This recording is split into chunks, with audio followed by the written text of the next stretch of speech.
성경 말씀을 봉독하겠습니다. 오늘 우리에게 주시는 하나님 말씀은 요한복음 13장 1절부터 7절의 말씀입니다. 신약 성경 169페이지 요한복음 13장 1절부터 7절의 말씀을 저와 함께 한 절씩 교독하시고 마지막 절은 합독하겠습니다. 유월절 전에 예수께서 자기가 세상을 떠나 아버지께로 돌아가실 때가 이른 줄 아시고 세상에 있는 자기 사람들을 사랑하시되 끝까지 사랑하시니라.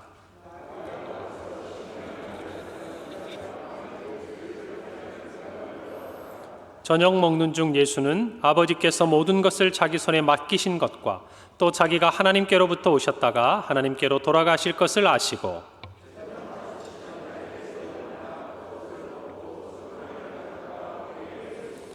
이에 대야에 물을 떠서 제자들의 발을 씻으시고 그 두르신 수건으로 닦기를 시작하여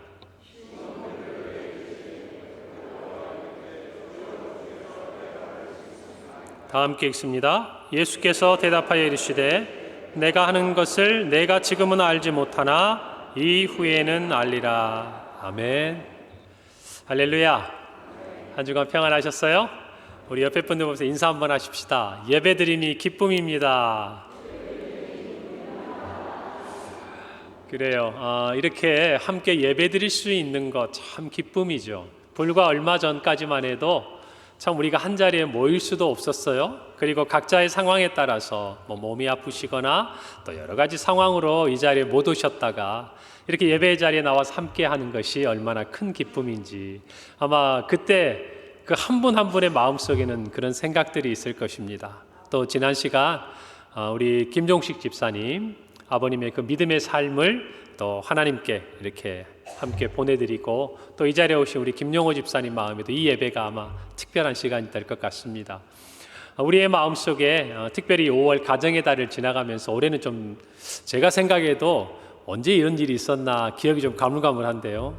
5월 1일 날은 저희들이 어린이 주일로 지켰는데 5월 8일 어버이날 또 우리가 어버이 주일로 지키고 오늘이 15일인데 또 스승의 날 저희가 교사주일로 지키고 제가 가만히 생각해 보니까 아까 우리 조금 전에 이제 모범교사 시상하고 또 부지런히 주일학교 또 섬기러 갔는데 저는 모범교사 상은 받아본 기억이 없어요. 그러고 보니까 참 귀한 상이다.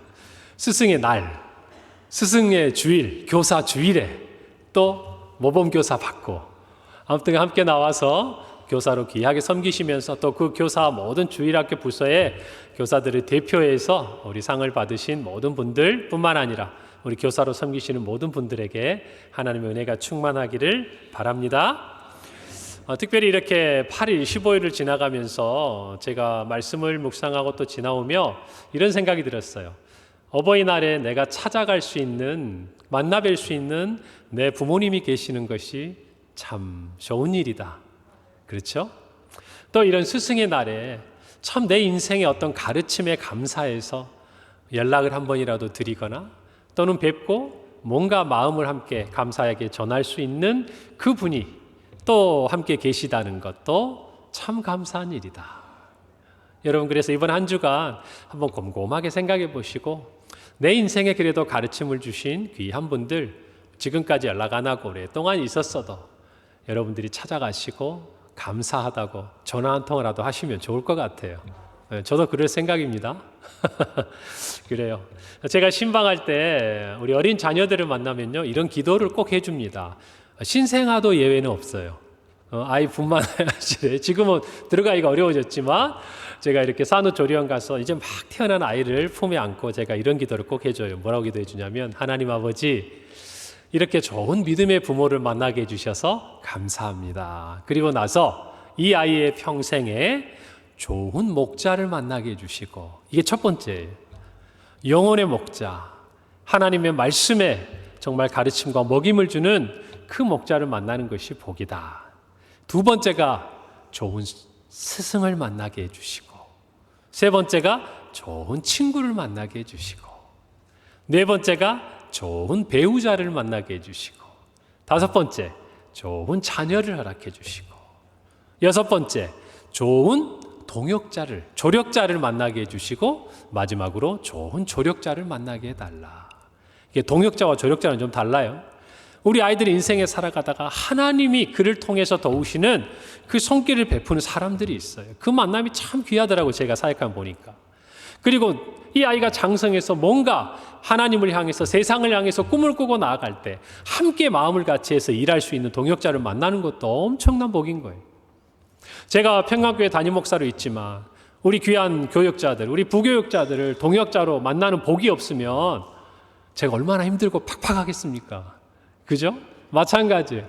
우리 인생에도 다 그와 같은 게 필요하더라 그 말이에요. 그래서 제가 우리 자녀들을 위해 기도할 때 꼭 좋은 스승, 이 몇 가지 만남 중에 좋은 스승을 만나는 그 부분을 위해서 제가 기도를 합니다. 우리 모든 자녀들이 그와 같은 복이 있기를 바랍니다. 그리고 그와 같은 선생님들을 만나서 오늘 저와 여러분이 또 이 자리에 있는 줄도 믿습니다. 그래, 오늘 특별히 교사주일에 교사만이 아니라 어쩌면 우리는요, 인생 가운데 자녀이면서 부모이듯이 누군가의 제자이면서 또 어떤 사람들이 우리의 뒷모습과 우리의 가르침을 보면서 따라오는 선생님이기도 하는 거예요. 맞지요? 저도 마찬가지고 여러분 모두가 마찬가지. 부모로서 여러분은 가정에서 먹이고 키우기도 하지만 하나님의 말씀을 가르치는 선생님이기도 한 거예요. 직장에서 여러분들은 또 누군가의 뒤를 부지런히 보면서 많은 것을 배우고 일터에서 있었지만 또 여러분의 후배들이 여러분의 일하시는 모습, 또 그곳에서 빛과 소금의 역할을 감당하는 그 모습을 보면서 그들의 또 많은 부분들을 배우고 따라오지 않습니까? 마찬가지로 오늘 이 말씀이 그저 스승과 제자에 국한된 게 아니라 우리의 삶의 모든 영역에 관통하는 일관된 하나님의 가르침이라고 저는 생각을 해요. 오늘 성경 본문에서는요, 세상에서 가장 복받은 제자들이 나옵니다. 어마어마한 분을 스승으로 모신 거예요. 그렇죠? 인류 역사상 그때 그곳 그 중에서도 12명 이 어마한 경쟁력을 뚫고 가야 될 수 있는 제자였어요. 물론 뭐 그들이 능력이 있어서는 아니었어요. 예수님이 택해 주셨어요. 바로 예수님의 제자들이죠. 오늘 이 예수님의 제자들과 예수님은 3년여의 공생의 시간을 지나오시고 이제 마지막 십자가를 앞에 둔 시점에 오늘 본문 말씀이에요. 오늘 함께 읽은 요한복음 13장부터 17장의 말씀은요, 다락방 강화라고 이야기를 합니다. 무슨 말이냐면 다락방에서 예수님이 가르쳐 주셨다 그거예요. 예수님께서 이제 십자가에 달려 죽으시기 전에 6월절 마지막 만찬을 하시는 그 자리에서 요한은 특별히 예수님께서 그들에게 가르쳐 주신 이 말씀을 다른 복음서에 비해서 굉장히 자세하고도 분명하게 이야기를 합니다. 오늘 사건에 저희가 함께 읽은 내용에 어떤 이야기가 있습니까? 예수님께서 저녁을 잡수시던 중에 갑자기 일어나셔서 수건을 허리에 두르시고 제자들의 발을 일일이 닦아주시는 사건이에요. 그리고 이 일을 통해서 예수님께서는 제자들에게 가르침을 주시는 이야기가 오늘 저와 여러분이 함께 읽은 말씀이죠. 이 다락방 강화는 생각해 보세요. 이제 예수님이 십자가를 앞에 두고 있습니다. 마지막 제자들을 위해서 무엇인가 스승으로서 또 주님으로서 그들에게 꼭 필요한 것들을 가르쳐야 되는 그런 시간인 것이에요. 오늘 성경 말씀은 그들의 주님이시자 또 선생님이신 예수님께서 그들을 어떻게 가르치셨고 어떻게 대하셨는지 한마디로 가르쳐 줍니다. 1절 말씀이에요. 6월절 전에 예수께서 자기가 세상을 떠나 아버지께로 돌아가실 때가 이른 줄 아시고 세상에 있는 자기 사람들을 사랑하시되 마지막에 끝까지 사랑하셨다. 이렇게 기록하고 있습니다. 어떻게 사랑하셨다고요? 끝까지 사랑하셨다. 자, 끝까지 사랑하셨다는 이 말의 의미가 무엇일까? 이 끝까지라는 이 단어는 텔로스라는 단어를 씁니다. 이 단어는 우리가 아는 대로 그냥 마지막 이런 뜻도 있지만 하나는 영원하다. 또 충분하다. 그러니까 예수님의 이 가르침, 이 사랑하심은요, 계속되었고 부족함이 없었다. 그 말이에요. 이 말은 또 어디에서 쓰이고 있냐면요. 여러분 예수님께서 십자가에 달려 죽으실 때 마지막 순간 짧은 한마디를 하시죠. 다 이루었다. 그래요. 그때 이 단어를 예수님께서는 사용을 하세요. 자, 이 제자들을 향한 이 끝까지 사랑, 이 사랑은 어떤 것일까? 예수님은 우리의 주님이시고 또 우리의 스승이시고 때로는 우리의 친구가 되시는 그분은 과연 제자들을 어떻게 끝까지 사랑하셨는가? 이 부분을 통해서 저와 여러분은 부모로서뿐만 아니라 또 우리의 일터에서 또 우리 또한 누군가를 가르치는 선생과 스승의 자리에서 어떤 자세가 필요한가? 그 원리를 함께 살펴보고 배우는 은혜가 있기를 바랍니다. 예수님의 끝까지 사랑하심은요, 첫 번째 이와 같은 뜻을 담고 있어요. 마지막까지 할 수 있을 때까지. 언제까지? 할 수 있을 때까지. 그래요. 오늘 1절 말씀을 보면 유월절 전에 예수께서 자기가 세상을 떠나 아버지께로 돌아가실 때가 이른 줄 아셨다. 그래서 아셨다. 3절에도 보면 저녁 먹는 중 예수는 아버지께서 모든 것을 자기 손에 맡기신 것과 또 자기가 하나님께로부터 오셨다가 하나님 아버지께로 돌아가실 것을 아셨다. 이제 이 제자들과 함께 있는 시간이 얼마 남지 않은 것을 주님이 아셨다 그 말이에요. 자, 여러분, 정말 시간이 얼마 남지 않은 이 시간, 그때의 말과 행동은요, 평소와는 다른 굉장한 진정성을 담고 있지 않습니까? 대표적인 게 이제 이 세상을 떠나가는 그 마지막 순간에 우리가 정말 우리의 인생을 돌아보면서 남겨주신 한 말씀이나 또는 우리가 남기는 그 한마디는요, 그 이전에 오랜 세월 동안 정말 얽혀있고 묵혀있던 모든 오해와 갈등을 다 씻어버릴 수 있을 만큼, 그렇죠? 그만큼의 힘이 있더라고 말이에요. 제가 고등학교 3학년 때요, 저희 담임선생님을 잊을 수가 없어요. 그분은 신앙이 없는 분이에요. 주일도 학교 나오라고 그런 분이에요. 근데 저는 수련회를 가야 되고 주일 예배를 드려야 되잖아요. 다른 걸로 문제가 없었는데 선생님하고 갈등이 그것 때문에 있는 거예요. 너무 서운했어요. 우리 선생님 왜 나한테 이러실까? 그리고 한마디가 너무 아팠어요, 저한테. 어느 날 저를 부르셨어요.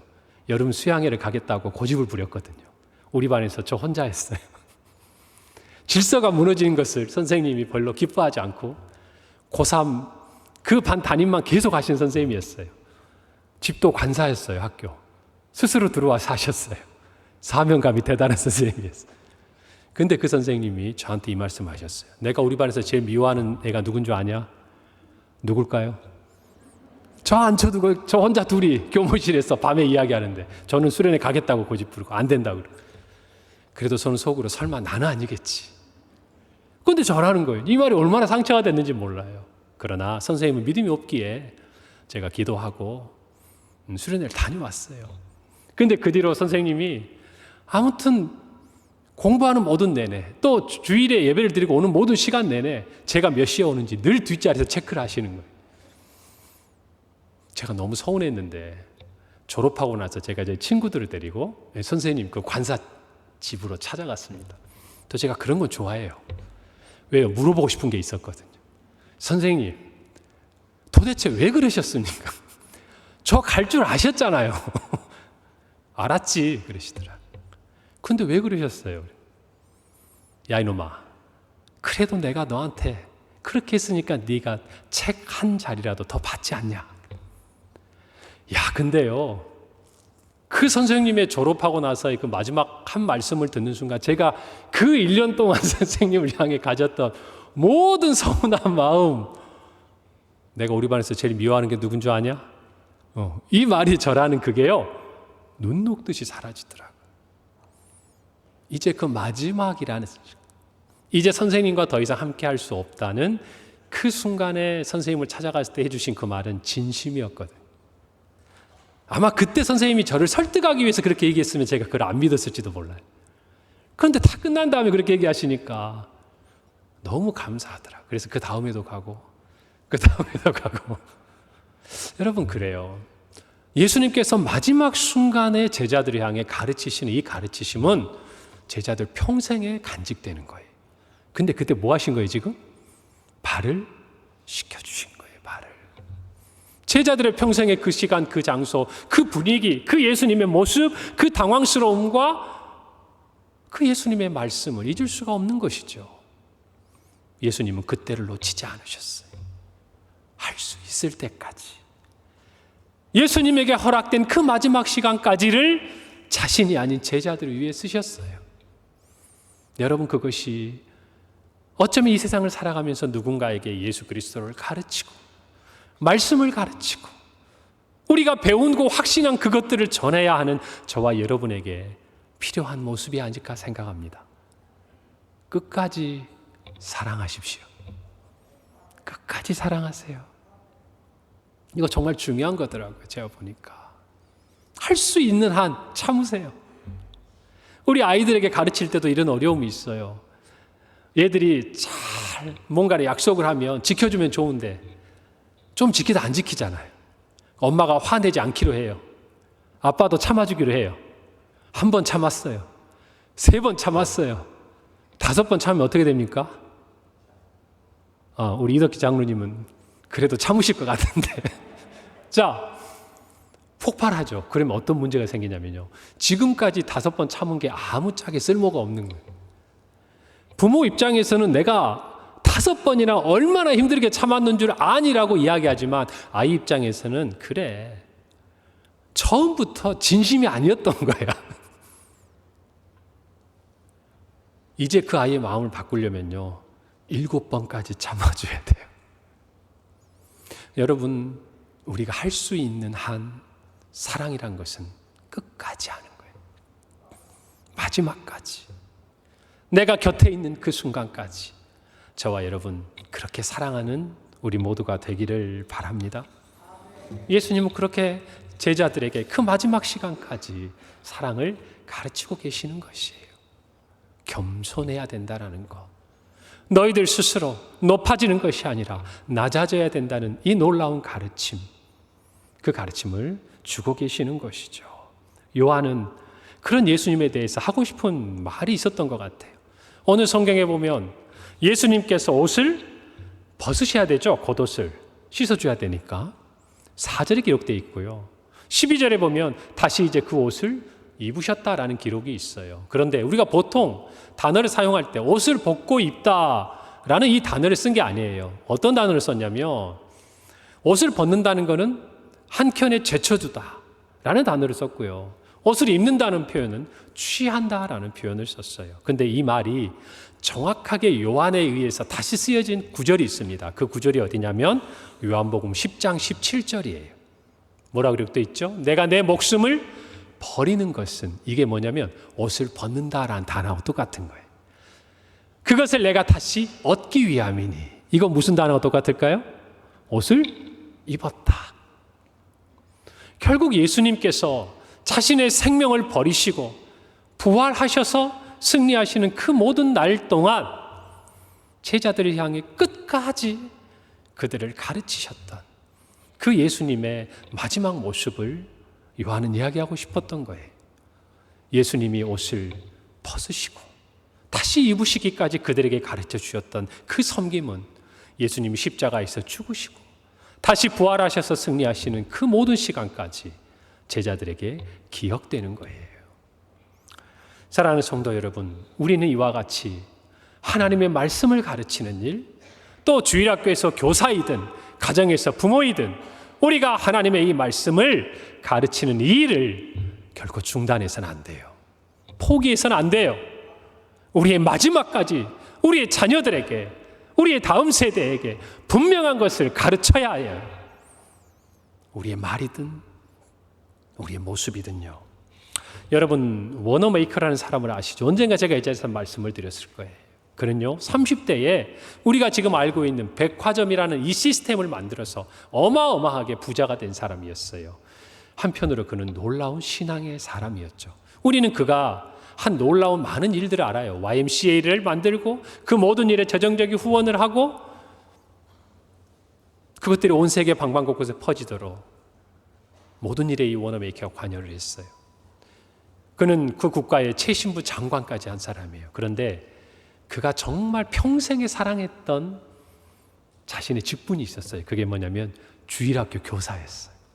그는요 84년을 살았는데 무려 67년 동안 주일학교 교사를 했어요. 여러분, 그러니까 죽을 때까지 했다고 쳐도 17살 때는 시작을 해야 되는 거예요. 근데 마지막에 못했을 테니 그보다 더 어린 시절이었겠죠. 저도 생각해보면 고등학교 입학하자마자 저는 선생님은 못하고요. 서기를 했어요. 서기. 제가 잘할 땐 서기라는 게 있어요. 그거는 뭐냐면 아이들을 책임지고 가르치는 건 아니에요. 그냥 선생님들 출석부 관리해드리고 무슨 그 서류적인 거나 행정적인 거 도와드리는데 고등학교 1학년 제가 거기 가서 주일학교에 앉아 있었던 기억이 납니다. 여러분, 그처럼 우리는 누군가의 가르침을 받았지만 또 그 누군가를 섬기는 일이에요. 그런데 이 워너 메이커의 유명한 일화가 하나 있어요. 그에게 미국의 대통령이 당신 우리 정부의 최신부 장관이 돼주세요. 오늘로 말하면 지금 대통령이 이제 새로운 장관들을 조각하는 것처럼 전화를 하는 거예요. 그런데 그때 이 워너 메이커가 내가 장관을 하는데 2가지 조건이 있습니다. 얘기를 한 거예요. 하나는 뭐냐? 저는 주일 성수를 해야 됩니다. 제가 섬기는 교회에서.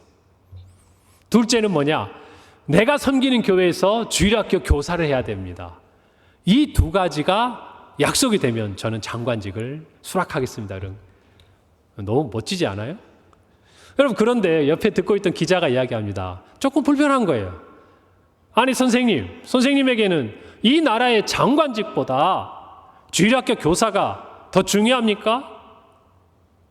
그런데 뭐라고 얘기한 줄 아세요? 이 워너메이커의 장관직은 몇 년 뒤면 그만둘 나에게는 부업이라는 거예요. 그러나 이 주일학교 교사는 내가 평생 감당해야 될 나의 본업입니다. 여러분, 그러면 장관이 안 돼야 맞는 거 아니에요? 우선순위가 그게 아니라는데. 여러분, 그런데 기쁘게 장관직을 요청했고 그 조건 하에서 수락을 해서 4년 동안 했어요. 얼마 기간 동안? 4년 동안. 그리고 4년 동안 워너메이커가 제가 구글 지도로 찍어봤더니요, 이 필라델피아에서 워싱턴까지가 한 250km 돼요. 매주 자기의 교회에 가서 예배를 드리고 주일학교 교사를 섬겼어요. 여러분, 끝까지 사랑하는 건 그런 거예요. 주님을 끝까지 사랑하고 주님의 그 끝까지 사랑하심을 본받아 주님의 몸된 교회를 사랑하고 어린 영혼들을 사랑하는 것은 그런 것 같은 거예요. 우리 자녀들을 사랑하는 것도 마찬가지. 여러분 모두가 그런 마음으로 끝까지 사랑하는 은혜를 누리기를 바랍니다. 바울도 보세요. 그가 마지막 감옥에서 그의 죽음을 앞둔 순간까지도 믿음의 아들 디모데에게 편지하며 자기가 배우고 확신한 것들, 자기가 깨닫고 안 모든 것을 믿음의 아들에게, 그 디모데에게 편지를 보내서 알려주고 있지 않습니까? 저와 여러분도 마지막 순간에 우리의 자녀들이요, 우리 아버님, 우리 어머님, 그리고 때로는 우리에게 말씀을 배운 우리 제자들이 그분의 그 한마디를 기억하고 평생 힘을 얻는 복된 삶이 되기를 바랍니다. 아멘. 2번째로 끝까지 사랑한다는 것은요, 겸손함이에요. 겸손하고 낮은 자세가 끝까지 사랑하는 거예요. 여러분, 예수님께서 저녁을 드시다가 수건을 두르시고 그런 다음에 발을 씻으시고 그 발을 닦아주셨어요. 이거 누가 하는 겁니까? 선생님이 하는 거예요? 아니요. 제자들이 해도 사실은 불편한 거예요. 종이 하는 거예요. 여러분, 그 집에 종들이 주인이 왔을 때 그 발을 씻을 물을, 손을 씻을 물을 주고 그것들을 씻기는 것이 종이 하는 일이에요. 그런데 예수님께서 제자들에게 그와 같은 본을 보이셨습니다. 그리고 14절, 15절에 우리가 함께 읽지는 않았지만 이렇게 말씀하셨어요. 내가 주와 또는 선생이 되어 너희 발을 씻었으니 너희도 서로 발을 씻어주는 것이 옳으니라. 내가 너희에게 행한 것 같이 너희도 행하게 하려 하여 본을 보였다 말씀하십니다. 예수님이 제자들의 발을 씻어준 이유는 딱 하나였어요. 내가 너희들의 행한 것 같이 너희들도 서로 발을 씻어주라는 거예요. 종된 마음으로, 겸손한 마음으로 그렇게 행하라는 것입니다. 사랑하는 성도 여러분, 겸손한 가르침은요, 모두를 살려요. 겸손한 가르침은요, 모두를 살린다고요. 권위를 가지고 지식의 탁월함을 가지고 가르칠 수 있습니다. 그러나 겸손한 삶을 통한 가르침은 모두에게 귀한 가르침이 되는 거예요. 제가 그걸 경험한 적이 있어요. 제가 신대원을 갔는데 입학을 하고 1학년 수업을 듣는데요. 저는 일반 대학교를 나오고 시험을 치러서 대학원을 통해서 그 뒤로 계속적으로 이제 신학을 공부해서 오늘 여러분 담임 목사가 된 거고, 또 어떤 목사님들은 학부 때부터, 그러니까 대학교 입학할 때부터 신학교에 가서 신학과를 공부를 하고 4년 동안 공부를 한 다음에 이제 신학대학원 오신 분들이 있죠. 제가 성경에 대한 것이야 어려서부터 배웠으니까 뭐 크게 부족함이 없었지만, 그러나 이 신학이라는 학문에 대한 이해는 처음 들어보는 단어들도 있고 낯선 게 있었어요. 그래서 1학년 첫 수업 시간에 저는 좀 질문이 많은 편이었어요. 선생님, 선생님. 첫 시간에 제가 그 교수님에게 수업을 듣는데요. 그 교수님은 별명이 있었습니다. 제가 이제 총신 신학대학원을 나왔잖아요. 근데 총신의 성자라는 별명이 있었어요. 제가 이름은 누구라고 말씀을 드리지 않겠지만, 그분의 말씀하시는 것, 제자들을 대하시는 태도, 또 삶의 모든 부분에 참 겸손함이 이렇게 묻어나요. 저도 좀 그랬으면 좋겠는데 좀 많이 부족한 것 같아요. 그냥 그분을 대하고 있으면 왠지 기분이 좋아지고 존중받는 느낌이 들었어요. 수업도 그렇게 하셨어요. 그런데 제가 그 교수님에게 손을 들고 물었습니다. 교수님, 지난번에 이런 말씀하셨고 오늘 이런 말씀을 하셨는데 제가 이 두 가지의 차이점을 잘 모르겠습니다 라고 여쭤봤거든요. 그랬는데 그 순간 저랑 같이 수업을 받는 전도사님들이 웃는 거예요. 여러분, 이거 무슨 상황이에요? 이거 물어봐서는 안 될 걸 질문한 거잖아요. 야, 어떤 이런 걸 물어봐 라는 느낌이 딱 오니까 제가 얼마나 당황하고 좀 부끄럽기도 하고, 모르는 거지만 좀 이렇게 굉장히 제가 당황한 그런 순간이었어요. 그런데 제가 지금까지도 그 교수님의 그 말씀과 표정을 잊을 수가 없어요. 저한테 이렇게 얘기하시더라고요. 전도사님, 그게 잘 이해가 안 됐나 봐요. 자, 우리 전도사님들 조금 전에 이 전도사님께서 물어보실 때 다들 웃던데, 자, 그러면 여러분들은 다 아는 것 같으니까 여러분 중에 누가 나와서 이 전도사님이 궁금한 것에 대해서 누군가 설명해 주면 좋겠다고. 자, 누가 나와서 이야기해 줄 거냐고 물으시는 거예요. 여러분, 이때 모든 전도사님들이 꿀을 드셨어요. 꿀을 드셨다고요. 아무도 대답을 못하는 거예요. 그때 그 교수님이 한 말씀 이거였어요. 자, 우리 전도사님뿐만 아니라 오늘 이 자리에 있는 모든 전도사님들이 오늘 이 전도사님이 한 질문에 대해서 알아야 될 필요가 있는 것 같아요. 자, 이제부터 내가 그 질문에 대해서 답을 해드릴게요. 많이 부끄러웠어요, 거기 있던 모두가. 근데 저는 그 순간에 그 교수님의 한마디가 그 뒤로 교수님이 뭐라고 설명했는지는 제 기억이 잘 안 나요. 그게 내가 알게 됐으니까. 근데 그때 그 교수님의 한마디는 아직도 제가 기억에 선해요. 겸손하신 모습이었어요. 그리고 우리에게 그 겸손을 가르쳐 주셨어요. 사랑하는 성도 여러분, 우리가 우리 자녀들뿐만 아니라 그 누구에게든지 겸손한 모습으로 가르치는 것은 모두를 살리더라고요. 모두를 가르치게 되고 모두를 깨닫게 하더라고요. 할렐루야. 여러분, 저와 여러분이 끝까지 사랑한다는 것에 이 모습과 이 태도를 담으시기를 바랍니다. 부모로 있다 보면 힘을 가지고 있잖아요. 아이들이 어릴 때 저부터 그래요. 여러분, 그러나 겸손한 가운데 가르치는 것은 어쩌면 내 자녀가 제가 권위를 가지고 힘을 가지고 책망하고 나무라면서 이야기했던 것보다 훨씬 오랫동안 저처럼 기억에 갈 것 같다는 생각이 들어요. 아마 이 제자들도 예수님이 팔을 씻겨주신 이 모습이 평생 그들에게 남아서 그들 또한 누군가에게 자기의 목숨까지도 아끼지 않는 사도로서의 삶을 살았던 것 같아요. 저와 여러분 모두가 끝까지 사랑하는 이 두 번째 원칙, 겸손한 그리고 낮은 모습으로 누군가를 가르치고 섬길 수 있는 은혜가 있기를 바랍니다. 세 번째로 끝까지 사랑한다는 것은요, 연약함까지 사랑하는 것 같아요. 오늘 말씀을 보면요, 우리는 이 상황에 대한 이해가 좀 필요합니다. 여러분, 누가복음 22장 24절은 이렇게 기록합니다.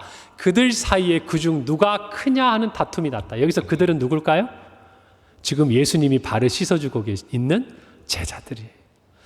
예수님은 십자가가 다가와서 마지막 순간까지 제자들을 위해 이와 같은 것을 가르치시고 섬김의 본을 보이시는데, 제자들은 그 예수님의 마음도 모르고 마지막 순간까지 어떤 생각을 하는 거죠? 누가 더 크냐? 저 같으면 책망했을 것 같아요. 야, 이 녀석들아, 내가 지난 3년 동안 너희들에게 가르친 게 고작 이거냐? 내가 이제까지 몇 번이나 십자가에 죽고 다시 부활할 것에 대해 이야기를 했는데 아직도 그렇게 내 말을 못 알아먹느냐? 이 믿음이 적은 제자들아, 내가 언제까지 너와 함께 있을 수 있겠느냐? 저 같으면 진짜 그랬을 것 같아요. 근데 예수님은 오히려 제자들의 발을 씻어주시는 거예요. 서로 자기들의 발을 씻어달라고 싸우고 있는 제자들에게 예수님께서 발을 씻어주고 계신 거예요. 더 나아가서 오늘 성경 말씀 2절에 있는 대로 이미 사단이 유다를 통해서 자신을 팔 것을 아심에도 그의 발까지 예수님은 씻어주시는 거예요. 사랑하는 성도 여러분, 끝까지 사랑하는 것은 이런 것 같아요. 연약함까지도. 어쩌면 예수님은 그런 마음 아니셨을까요? 연약하고 부족하지만 그들을 끝까지 사랑하시는 마음, 그런 모습까지도 사랑하시는 마음, 하나님의 사랑이 그렇게 있다는 것을 아시는 그 마음. 또 하나, 그들이 장차 사도로서 지금은 너희가 다 알지 못하지만 그것들 깨닫게 되는 그날, 너희들로 인하여서 세상이 변화되고 복음으로 말미암아 교회가 세워지고 땅끝까지 예수 그리스도의 이 복음이 증거될 그 소망을 바라보시면서 지금은 비록 약하고 연약하지만 그들의 발을 씻어주고 계신 것이 아닐까. 여러분, 그래서 저와 여러분, 특별히 우리 교회는 이와 같이 연약한 아이들의 언덕이 되어줘야 돼요. 그들의 버팀목이 되어줘야 되는 것이에요. 제가 사역을 하면서 기억나는 아이가 하나 있어요. 아이가 아니죠, 지금은. 유리라는 아이였어요. 그 아이는요, 공부하는 애시당초 담을 쌓았어요. 유리가 이 이야기를 듣고 있어도 괜찮을 것 같아요. 그런데 열심히 교회를 나왔어요. 그 친구들하고 같이. 어느 날 보니까 눈에 퍼런 멍이 들어왔어요. 야, 이 녀석아, 여자애가 이게 뭐냐? 너 또 누구하고 싸웠어? 그런 애예요. 그런데 우리 유리가 해맑게 웃으면서 저한테 이런 멋진 한마디를 던집니다. 전도사님, 제가 이럴 때 걔는 어떻게 됐겠어요? 이제 어떤 애인지 아시겠죠? 이제 어떤 애인지 아시겠죠? 자, 그런 유리인데요. 참 교회에 나오는, 저 같으면 안 나올 것 같은데 와서 앉아 있어요. 그리고 수련회 가요. 어느 해인가 수련회를 갔는데 정말 하나님께서 우리에게 은혜를 주셨어요. 제가 고등부 때, 그 고등부를 담당할 때 얘기예요. 그날 저녁에 제 마음속에 깊은 하나님의 은혜가 있어서 아이들 앞에서 펑펑 울면서 제가 설교를 했어요. 원고도 안 보이고 콧물 줄줄 흘리면서 제 고백적인 이야기를 하면서 정말 아이들이 안타까웠어요. 너희들 정말 지금 있는 이 모습에서 자라가야 돼. 하나님도 우리를 사랑하셔. 어떻게 생각하면 부끄러운 모습이었어요. 그런데 하나님께서 놀라운 은혜를 주셔서 그날 저녁에 그 아이들이요, 다 포등께 안고 밤새 울고 선생님들하고 아이들하고 막 하나가 돼가지고 기도하고, 정말 우리 안에 소망이 있었어요. 야, 이제 우리 정말 변할 수 있겠다. 우리 정말 내려가면 잘해보자. 우리 정말 믿음대로 살아보자. 그리고 그날 아침에 마지막 날 이제 가기 전에 유리에게 제가 그랬어요. 만나면서, 유리야, 우리 내려가면 한번 해보자. 신앙생활도 더 열심히 하고 이제 필요할 거야. 이제 공부도 좀 하고 그러자. 그랬는데 그 유리가 저한테 한 말을 제가 잊을 수가 없어요. 저를 이렇게 보면서 뭐라고 그랬냐면, 전도사님, 저도 그러고 싶은데요, 아마 저는 예전처럼 다시 그렇게 돌아갈 것 같아요. 저는 그 말이 뭘 의미하는 줄을 알았어요. 가정에서의 환경, 그리고 이 아이가 지금까지 어울려왔던 모든 관계들, 하루 저녁의 은혜로 그 아이가 그것을 버리고 뒤돌아선다는 것은 저에게도 어려울 것 같았거든요. 여러분, 우리 아이들이 그래요. 하기 싫은 게 아니에요. 아이들도 부모님처럼 정말 그렇게 이 세상 가운데서 인정받고 싶어하고, 교회 안에서도 하나님 앞에 사랑받고 싶어하고, 아이들도 교회 안에서 많은 존중받고 싶어하는 마음이 있어요. 제가 그걸 알아요. 제가 첫 사회 갈 때 유치부 쌍둥이가 있었어요. 그 아이들이 교회를 오면요, 꼭 제 시간에 안 와요. 제가 설교 시작할 때 와요. 저쪽에서 문이 갑자기 꽝 열려요. 으아 소리를 지르고 제 앞에 와가지고 벌렁 뒤집어져요. 선생님들 같으면 어떻게 하겠어요? 얼른 애를 가서 거의 질질 끌다시피 데리고 와가지고 자리에 앉혀요. 제가 어느 날 그랬어요. 선생님들에게 그냥 놔두세요. 제가 알아서 하겠습니다. 그날도 왔어요. 다음날 제가 그랬어요. 아이 이름을 부르면서 누구야? 교회 왔어? 이제 앉아야지. 여러분, 그런데 아이가 굉장히 당황하는 거예요. 이게 아닌데? 쭈뼛쭈뼛 일어나더니 자기가 자기 자리에 앉았어요. 여러분, 그 다음부터 그 아이가 어떻게 했을까요? 딱 한 번 더 하고 예배 전에 와서 예배 드리고 10계명도 다 외우고 제가 하는 질문에 다 대답하고 모두가 놀랐어요. 그럼 제가 깨달았어요. 이게 저 아이의 진심이었구나. 여러분, 교회는 그런 아이들의 힘이 되어줘야 돼요. 버팀목이 되어줘야 돼요. 가르쳐줘야 되고 사랑해줘야 돼요. 언제까지? 그 아이들 스스로 일어날 수 있을 때까지. 여러분, 자녀들에게도 그것이 필요한 것이에요. 사랑하는 성도 여러분, 우리 모두가 부모로서 이제는 교사에 가까운 그 자리에서 어쩌면 교사로서 섬기며 또 이 자리에 제자의 자리에 있는 그 누군가가 있다면 오늘 끝까지 사랑하시는 예수님의 이 연약함까지도, 정말 이 부족함까지도 아끼고 사랑하시는 그 사랑을 본받기를 바랍니다. 우리 모두의 가정에 또 우리의 모든 삶에 이와 같은 하나님의 은혜가 가득 있어서 정말 우리도 누군가의 제자였고 또 누군가가 우리를 사랑하고 아껴주었듯이 우리 또한 예수님의 그 사랑을 본받아서 누군가가 기억할 만한 스승이 되고, 이 스승의 날이 되면 생각날 수 있는 그 어떤 사람이 되고 어떤 말을 또 어떤 행함을 남길 수 있는 저와 여러분이 되기를 간절히 바랍니다. 함께 기도하겠습니다. 하나님 아버지, 은혜를 감사합니다. 오늘 우리에게 귀한 말씀을 통해서 끝까지 사랑하신 예수님의 그 사랑을 본받게 하시니 감사합니다. 하나님 아버지, 정말 우리 모두 주님의 그 사랑을 본받아서 할 수 있는 한 우리에게 주신 그 자리에서 부지런히 말씀을 가르치고 전하고 섬기는 일에 힘쓰게 도와 주시옵소서.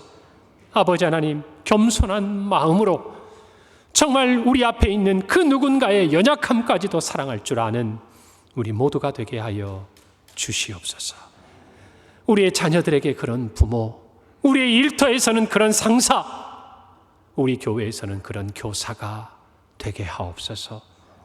예수님의 이름으로 기도합니다. 아멘.